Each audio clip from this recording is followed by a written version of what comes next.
friends, welcome to Secret of Samaiyal. இன்னைக்கு நம்மளோட சேனல்ல நாம பார்க்க போறது ரொம்ப சிம்பிளான ஆனா செம டேஸ்டியான ஒரு மட்டன் வறுவல். அதான் நம்ம இன்னைக்கு பார்க்க போறோம். ஒரு வில்லேஜ் ஸ்டைல்ல ஒரு சூப்பரான மட்டன் வறுவல் தான் இன்னைக்கு பார்க்க போறோம். இஞ்சி பூண்டு பேஸ்ட், கரம் மசாலா அந்த மாதிரி எதுவுமே தேவையில்லை. எதுவும் நம்ம அரைக்கவும் போறது இல்ல. சிம்பிளான வீட்டுல இருக்கக்கூடிய மசாலாஸ் வச்சு நம்ம இந்த சூப்பரான மட்டன் வறுவல் செய்ய போறோம். பேச்சுலர்ஸ் கூட ஈஸியா இது செய்யலாம். பெருசா எதுவுமே தேவையில்லை. ரொம்ப சிம்பிள். வீடியோக்குள்ள போறதுக்கு முன்னாடி நீங்க என்னோட சேனலுக்கு இப்பதான் முதல் முறையா வரீங்கன்னா வீடியோ கீழே இருக்க சப்ஸ்கிரைப் பட்டனை மறக்காம பிரஸ் பண்ணிக்கோங்க. பக்கத்துல இருக்க நோட்டிபிகேஷன் பெல்லையும் மறக்காம கிளிக் பண்ணிக்கோங்க. அப்பதான் என்னோட ஃபியூச்சர் நோட்டிபிகேஷன்ஸ் உங்களுக்கு உடனே வந்து சேரும். சரி வாங்க, இப்போ இந்த டேஸ்டியான மட்டன் வறுவல் வில்லேஜ் ஸ்டைல்ல எப்படி செய்யலாம்னு பார்க்கலாம். ஒரு ப்ரெஷர் குக்கர் எடுத்துக்கலாம். இதுல வந்துட்டு ஒரு 1/2 கிலோ அளவுக்கு நான் மட்டன் எடுத்து வச்சிருக்கேன். இந்த மாதிரி பீசஸா கட் பண்ணி வச்சுக்கோங்க. மட்டன் சேர்த்திக்கலாம். அதுல நம்ம ஃபர்ஸ்ட் மட்டனை வேக வச்சு எடுத்துக்க போறோம்.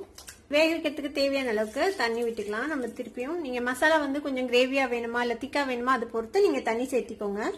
நான் இன்னைக்கு ஒரு செமி கிரேவி டைப்ல இது செய்ய போறேன். இது கூட ஒரு 1/2 டீஸ்பூன் மஞ்சள் தூள் சேர்த்திக்கலாம்.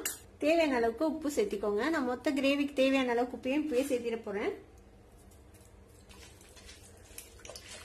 இந்த அளவுக்கு தண்ணி விட்டு நல்லா மிக்ஸ் பண்ணி விட்டாச்சு. இப்ப இதை அடுப்புல வச்சு நம்ம வேக வச்சுக்கலாம். இப்ப குக்கர் அடுப்புல வச்சாச்சு. இதை வந்துட்டு ஹை ஃபிளேம்ல வச்சு ஒரு விசில் வந்ததுக்கு அப்புறம் நல்லா லோ பண்ணி வச்சு 5 நிமிஷம் நான் வேக விட போறேன்.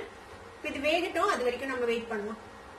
இப்போ ஒரு விசில் விட்டு 5 நிமிஷம் சிம்ல வச்சு வேக வச்சு எடுத்தேன். பாத்தீங்கன்னாலே தெரியும் நல்லா வெந்துருச்சு.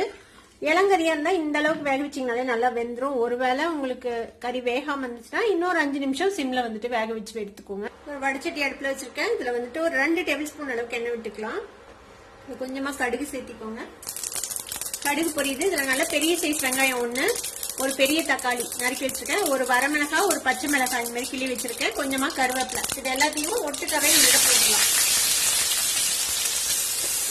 இது நல்லா வதங்கணும். தக்காளி வந்துட்டு நல்லா மேஷ் ஆகணும். வெங்காயமும் நல்லா வதங்கணும். அது வரைக்கும் நம்ம இதை வதக்கிக்கலாம். பாத்தீங்கன்னா தக்காளி வந்துட்டு நல்லா மேஷ் ஆயிடுச்சு பாருங்க. இந்த மாதிரி நல்லா வெங்காயத்தோட சேர்ந்து நல்லா மசிஞ்சிடணும் தக்காளி. அந்த அளவுக்கு நல்லா வதக்கிக்கோங்க. இது கூட மசாலா பொடி ஆட் பண்ணிடலாம். இதுல வந்து நான் ஒரு 3 டேபிள் ஸ்பூன் அளவுக்கு மல்லித்தூள் எடுத்து வச்சிருக்கேன், 1 டேபிள் ஸ்பூன் மிளகாய் தூள், இது வந்துட்டு ஒரு டீஸ்பூன் அளவுக்கு மட்டன் மிளகாய் தூள் இதெல்லாம் சேர்த்திடலாம். இந்த மசாலா பொடி எல்லாத்தையும் சேர்த்து இந்த எண்ணெயோடய வதக்கி விடுங்க. இந்த மசாலால பர்ன் ஆகாம இருக்கிறதுக்காக கொஞ்சமா தண்ணி சேர்த்துக்கலாம். மசாலாலாம் நல்லா வதங்கி இதோட பச்சை வாசனை போய் எண்ணெய் பிரியணும். அது வரைக்கும் நம்ம வந்துட்டு வதக்கிக்கலாம். பாருங்க, ஒரு 2-3 நிமிஷம் வதக்கிருக்கோம். நல்லா எண்ணெய் பிரிஞ்சிருச்சு. மசாலாவோட பச்சை வாசனையும் போயிடுச்சு. இப்போ நம்ம வேக வச்சு வச்சிருக்கோம்ல இந்த மட்டன், இதை வந்து இந்த தண்ணியோட சேர்த்து இதுல சேர்த்திடலாம். இப்போ கிரேவி உங்களுக்கு எந்த அளவுக்கு திக்கா வேணும் அப்படிங்கறத பொறுத்து நீங்க இப்போ இன்னும் கொஞ்சம் தேவைப்பட்டா தண்ணி சேர்த்திக்கலாம்.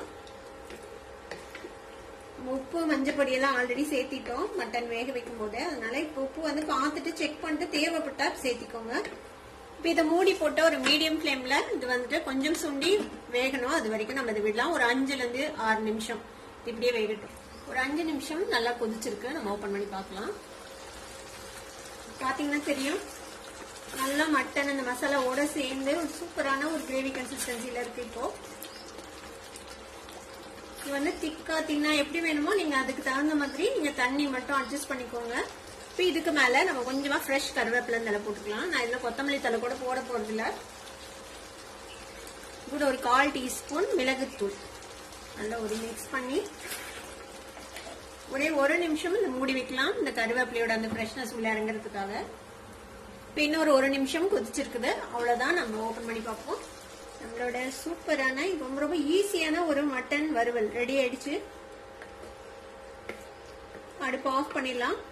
இந்த கிராமத்து ஸ்டைல்ல மட்டன் வறுவல் சூப்பரா ரெடி ஆயிடுச்சு. கண்டிப்பா நீங்களும் ட்ரை பண்ணி பாருங்க. ட்ரை பண்ணி பார்த்துட்டு எப்படி இருந்தது அப்படின்னு கமெண்ட்ஸ்ல ஃபீட்பேக் கொடுங்க. இந்த வீடியோ உங்களுக்கு பிடிச்சிருந்தா சப்ஸ்கிரைப் பண்ணுங்க. பக்கத்துல இருக்க பெல் ஐகானை கிளிக் பண்ணுங்க. அப்பதான் ஃபியூச்சர் நோட்டிபிகேஷன்ஸ் உங்களுக்கு உடனே வந்து சேரும். லைக் பண்ணுங்க, ஷேர் பண்ணுங்க. தேங்க்யூ ஃபார் வாட்சிங் வீடியோ வியூவர்ஸ். Bye bye.